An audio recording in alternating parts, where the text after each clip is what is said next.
Didampingi orang tua, Bupati Pangkep, serta Kapolres Pangkep, Rizal, bocah korban bullying, tiba di rumah jabatan Gubernur Sulawesi Selatan.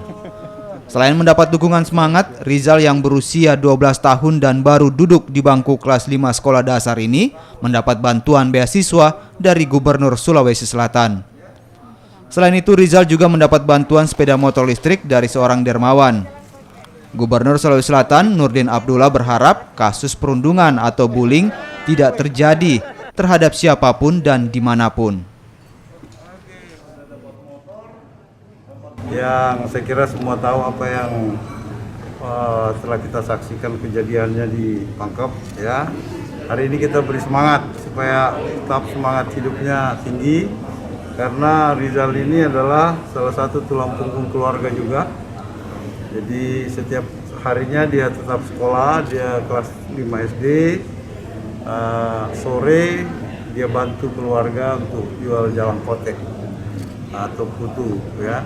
Hari ini banyak yang sangat support Ananda Rizal nih, ya. Semoga insya Allah kembali bersemangat untuk sekolah, ya. Ya, insya Allah akan jadi orang yang berguna bagi bangsa dan negara. Banyak Pak Gubernur. Apakah akan rajin belajar dengan seperti ini? Saya akan rajin Insya belajar. Allah rajin. Iya. Rajin Dina? Iya, tahu. Masih kampus. Iya.